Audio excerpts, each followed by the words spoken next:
Good morning, dear students, from the HP Kapadia New High School. Myself, Mittal Shah. આજે આપણે English ગ્રામરમાં કંજક્શન્સ એટલે કે સંયોજકોનો અભ્યાસ કરીશું. કંજક્શન્સ એટલે કે સંયોજકો. કંજક્શન બે વાક્યોને, બે શબ્દોને કે બે શબ્દ સમૂહોને જોડે છે. ધોરણ 7માં આપણે એન્ડ, બટ, ઓર આ ત્રણ કંજક્શનનો અભ્યાસ કરીશું. Look at here in the picture.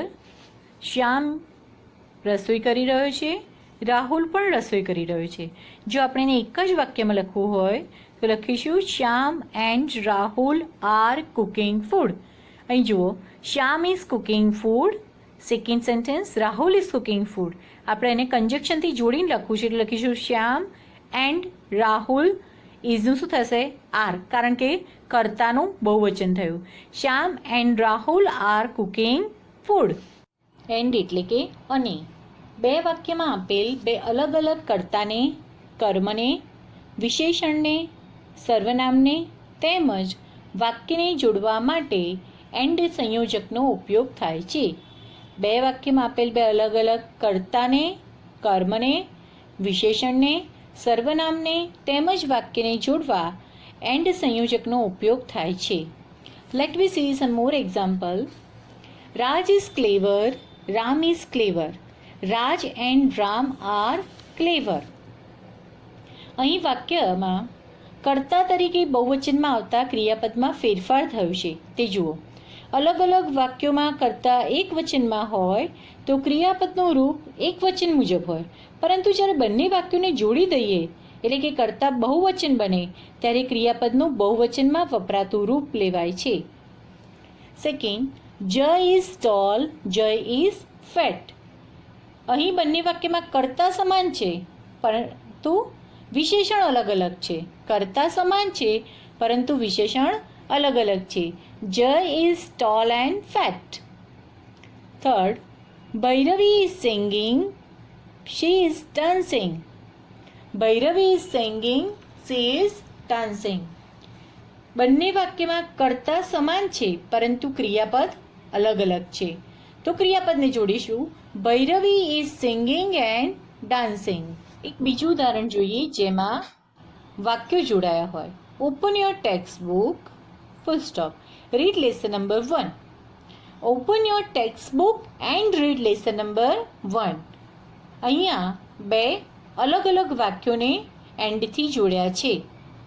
ખાસ યાદ રાખજો, પહેલા વાક્યમાં સમજાવ્યું તેમ કર્તા તરીકે બહુવચનમાં આવતા ક્રિયાપદમાં ફેરફાર થાય છે. Look at here. આ વાક્યમાં એક માણસ થોડો વૃદ્ધ અને એક માણસ યંગ છે. He is an old man, his friend is young. આ બંને વાક્યોને જોડીને જો આપણે એક વાક્ય બનાવવું હોય તો આપણે બટ કંજક્શનનો ઉપયોગ કરવો પડે, કારણ કે બટ એ વિરોધાભાસ સૂચવે છે. He is an old man but his friend is young. But એટલે પરંતુ, પણ, તેમ છતાં. પરસ્પરનો વિરોધ અર્થ સૂચવવા માટે બટ સંયોજકનો ઉપયોગ થાય છે. આ વિરોધ અલગ અલગ વિશેષણ દ્વારા, અલગ અલગ વિરોધાભાસી વાક્યો દ્વારા પણ સૂચવાય છે. તો જે વિરોધી અર્થ દર્શાવતા હોય તેવા વાક્યોને જોડવા માટે આપણે બટ કંજક્શનનો ઉપયોગ કરીશું. બીજા ઉદાહરણ જોઈએ. Vihan is tall, his sister Ratika is short. Tall અને શોર્ટ એ બંને વિશેષણ છે પણ બંને વિરોધાભાસ સૂચવે છે, તેથી તેને જોડવા માટે બટ કંજક્શનનો ઉપયોગ થશે. Vihan is tall but his sister Ratika is short. Many Indians write English well, they do not speak it well. ઘણા બધા ભારતીયો સારું ઇંગ્લિશ લખી શકે છે પણ સારું બોલી શકતા નથી. Many Indians write English well but they do not speak it well. Many Indians write English well but they do not speak it well. બીજા ઉદાહરણ જોઈએ. I invited him, he did not come. I invited him, but he didn't come. મેં તેને આમંત્રણ આપ્યું પણ તે આવ્યો નહીં. He is rich, he doesn't help the poor. He is rich, but doesn't help the poor. તે અમીર છે પણ ગરીબોને મદદ કરતો નથી.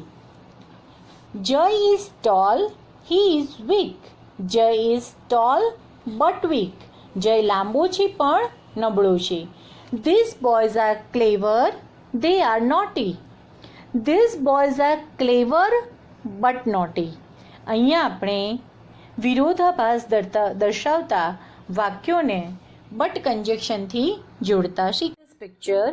પિક્ચરમાં આઈસ્ક્રીમ અને ચોકલેટ બંને આપ્યા છે. What would you prefer, an ice cream or chocolate?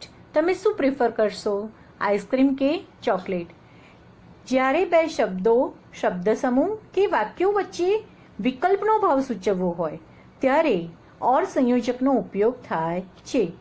જો ઓરથી જોડાતા બંને કરતાં એકવચનમાં હોય તો તેની સાથે વપરાતું ક્રિયાપદ એકવચનનું આવે છે. Let me see some more example. Stop talking, get out. Stop talking or get out. વાતચીત કરવાનું બંધ કરો અથવા બહાર જાઓ. Second, eat this mango, throw it away. Eat this mango or throw it away. આ કેરી ખાઈ જાઓ અથવા ફેંકી દો. Third, we may go to Abu, we may go to Saputara. We may go to Abu or Saputara. અમે કદાચ આબુ અથવા સાપુતારા જઈશું. ઉપરોક્ત સંયોજકનો અર્થ આપણે હવે બરાબર સમજી ગયા. તેના પરથી આપેલી એક્સરસાઇઝ કરીએ. Fill in the blanks with and, but, or. First one, King Midas was rich dash greedy. શું હશે? બટ. પૈસાદાર હતો પણ લોભી હતો. કેફ dash Balaji are cricketers. Kaf and Balaji are cricketers. You may drink tea dash coffee. અહીં વિકલ્પ આપીએ છીએ એટલે શું આવશે? ઓર. Vinit open his shop dash clean it and clean it. તેણે તેની દુકાન ખોલી અને સાફ કરી. This house is old dash very spacious. આ ઘર જૂનું છે પણ ઘણું જગ્યાવાળું છે. Do you want to watch TV dash listen to radio? Do you watch TV dash listen to the radio? Or વિકલ્પ આપે છે ટીવી જોશો કે રેડિયો સાંભળશો. Bhim was brave dash strong. Bhim was brave and strong. Ramu dash Manu have tractors. Ramu અને મનુ એટલે Ramu and Manu. Do you like science dash mathematics? Do you like science or mathematics? વિકલ્પ આપે છે કે science ગમશે કે maths. He is poor but happy. તે ગરીબ છે પણ ખુશ છે. Next grammar topic, use of can, can't. can એ સહાયકારક ક્રિયાપદ છે. એબિલિટી દર્શાવવા મૂળ ક્રિયાપદની પહેલાં જ આવે. કર્તાના ત્રણેય પુરુષના એક વચન હોય કે બહુવચન એની કેન પરવા કરતું નથી, પરંતુ તે તેનું સ્થાન બરાબર જાળવી રાખે છે. એટલે કે કર્તા પછી તરત જ તેનું સ્થાન હોય. સ્વતંત્ર હોવા છતાં મૂળ ક્રિયાપદ વિના પોતે કોઈ અર્થ ધરાવતું નથી. એટલે કે કેનની સાથે મૂળ ક્રિયાપદનો તો ઉપયોગ કરવો પડે. કેનનો અર્થ ક્ષમતા દર્શાવી, કોઈ વસ્તુ કરવાની એબિલિટી બતાવી. Meena can read English. Meena અંગ્રેજી વાંચી શકે છે. Sunil can drive a car. Sunil car ચલાવી શકે છે. ઉપર જુઓ. I can run. હું દોડી શકું છું. I can sing. હું ગાઈ શકું છું. બર્ડ માટે જુઓ. અ bird can fly. A bird can sing. Fish માટે જુઓ. અ ફિશ કેન સ્વિમ. કેનના બીજા ઉપયોગ જોઈએ. First, ability to do something in the present. કંઈક કરવાની ક્ષમતા વર્તમાન કાળમાં. I can speak English.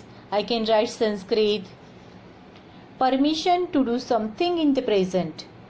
કંઈક કરવા માટેની રજા, પરવાનગી મેળવવા વર્તમાન કાળમાં. Can I go to school. Can I go to temple. Request કરવા માટે. Can you wait a moment please. Can you go out please. Offer માટે, કશું કરવાની તૈયારી. I can lend you my pen. I can lend you my mobile. Suggestion, કંઈક suggest કરવા માટે, સૂચન કરવા માટે. Can we visit the zoo? Possibility, શક્યતા બતાવવા માટે. It can get very hot in Rajasthan. હવે જોઈએ કાન્ટ. કાન્ટ એટલે કોઈ ક્રિયા કરવા શક્તિમાન ન હોવું. નકાર વાક્યમાં કેન નોટ એ નકાર ભાવ દર્શાવે છે. કેન નોટનું ટૂંકું કાન્ટ છે. I can not play cricket. Mahima can not draw pictures. Mahima ચિત્રો દોરી શકતી નથી. Shikha can not speak Tamil. Shikha Tamil બોલી શકતી નથી. You can not ride a horse. Anil is sick, he can not walk. Anil બીમાર છે, તે ચાલી શકશે નહીં. અહીંયા ચિત્રમાં જુઓ, આઈ કાન્ટ ફ્લાય, હું ઉડી શકતી નથી. અ ટર્ટલ કાન્ટ રન, ટર્ટલ દોડી શકતો નથી. અ કેટ કાન્ટ સ્વિમ, બિલાડી તરી શકતી નથી. આપેલ કોષ્ટક પરથી સ્ટેટમેન્ટ્સ અને નેગેટિવ્સ જોઈએ. આઈ can write a letter. I can't write a letter. હું પત્ર લખી શકું છું, હું પત્ર લખી શકતી નથી. You can write a letter. You can't write a letter. He she can write a letter. He she can't write a letter. We can write a letter. We can't write a letter. You can write a letter. You can't write a letter. They can write a letter. They can't write a letter. આ વાક્યો પરથી આપણે સમજ્યા કે કેનની સાથે ક્રિયાપદનું હંમેશા મૂળ રૂપ જ આવે. નકાર વાક્ય બનાવો તો કેન સાથે નોટ અથવા કાન્ટ ટૂંકું રૂપ મૂકી તેની સાથે પણ ક્રિયાપદનું મૂળ રૂપ જ આવે. કરતા કોઈ પણ પુરુષ હોય, એક વચન કે બહુવચન હોય, પણ કેન કે કાંટની સાથે ક્રિયાપદનું મૂળ રૂપ જ આવે. Next topic, use of may. વિનમ્રતાપૂર્વક પરવાનગી મેળવવા માટે મેથી પ્રશ્ન પૂછવામાં આવે છે. May is use in the possibilities that we expect to take place now or in future. અત્યારે કે ભવિષ્યમાં થવાની જે શક્યતાઓ છે તે દર્શાવવા. And in sentences that we expressly ask for permission, અને પરવાનગી મેળવવા માટે પણ મેનો ઉપયોગ થાય છે. અગેન, મેનો ઉપયોગ મોટાભાગે વિનમ્રતાપૂર્વક પરવાનગી મેળવવા માટે થાય છે. એક્ઝામ્પલ્સ જોઈએ. May I please open the door. I may take you to work if you want. There's no chair to sit anywhere. May I sit next to you? I may get bad grades in exams. I'm not sure of any. The roads snow all night on the rocks. Watch out that your car may slide. I bought myself a thick coat in case it may be very rainy this winter. આમ મેનો ઉપયોગ possibility એટલે કે સંભવ, શક્યતા, પરવાનગી લેવા માટે અને પોલાઇટ સજેશન માટે થાય છે. Use of let's and let. Let અસનું ટૂંકું રૂપ લેટ્સ છે. કોઈ ક્રિયા સાથે મળીને કરવા માટે કોઈ દરખાસ્ત મૂકવામાં આવે અથવા કોઈ સૂચન કરવામાં આવે ત્યારે બોલનાર વ્યક્તિ વાક્યની શરૂઆત લેટ્સથી કરે છે. આ પ્રકારના કથનમાં બોલનાર વ્યક્તિનો કાર્ય કરવા માટે સમાવેશ થાય છે, એટલે એ વ્યક્તિ પણ એ કાર્યમાં જોડાયેલી હોય છે. ઉદાહરણ જોઈએ. Let's start our lecture. આપણું લેક્ચર શરૂ કરીએ. Let's party. ચાલો આપણે પાર્ટી કરીએ. Let's enjoy this day. આજનો દિવસ આપણે માણીએ. Let's enjoy summer. ઉનાળો આપણે માણીએ. Let's stand up. ચાલો આપણે ઊભા થઈએ. Let's sit down. ચાલો આપણે બેસી જઈએ. Let's open the book. Let's play antakshari. ચાલો આપણે અંતાક્ષરી રમીએ. Let's go to the playground. ચાલો આપણે રમતના મેદાન પર જઈએ. Let's stop here. ચાલો આપણે અહીં થોભીએ. We are tired now. Let's take rest. Let's not tell a lie. Let's celebrate one મહોત્સવ. અહીંયા દરેક વાક્યમાં જે કથન કરે છે એટલે કે જે બોલે છે તે પણ આ ક્રિયામાં સામેલ છે. એટલે જ કહેવાય છે ચાલો આપણે હવે જોઈએ યુઝ ઓફ લેટ.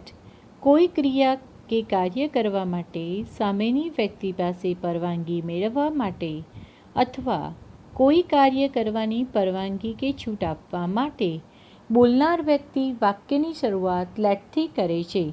લેટનો સમાનાર્થી શબ્દ અલાઉ થાય છે, અર્થાત રજા કે પરવાનગી આપે. Let me come in sir. Sir મને અંદર આવવા દો. Let him answer the question. તેને પ્રશ્નનો જવાબ આપવા દો. Let Anil sit on the first bench. અનિલને પહેલી બેન્ચ પર બેસવા દો. Let her speak. તેને બોલવા દો. Let them play outside. તેમને બહાર રમવા દો.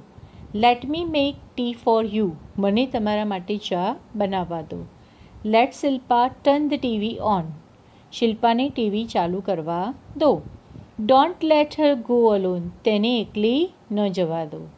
Let us play. અમને રમવા દો. Fill in the blanks using let's or let. Let's અથવા લેટનો ઉપયોગ કરી ખાલી જગ્યા પૂરીએ. Dash play cricket. લેટ્સ. ચાલો આપણે ક્રિકેટ રમીએ. Let him do its one. તેને એક વખત તે કરવા દે. Late Har come in. તેને આવવા દે. Let me take rest now. Let me come with you. Let's try once again. ચાલો આપણે ફરી એક વખત પ્રયત્ન કરીએ. Late Urmila prepare batata poha. Let's learn the use of let's. Let's not disturb them. Let's save environment. Let's prepare some invitation card. Dear students, તમારે let અને લેટ્સનો ઉપયોગ કરતી વખતે હંમેશા યાદ રાખવાનું કે જ્યારે પણ આપણે લેટ્સનો ઉપયોગ કરીએ ત્યારે તેની સાથે ક્રિયા આવે. લેટનો ઉપયોગ કરીએ ત્યારે તેની સાથે કર્તા આવે. ઉપરની ખાલી જગ્યાનો અભ્યાસ કરશો તો તમને તે ખ્યાલ આવશે.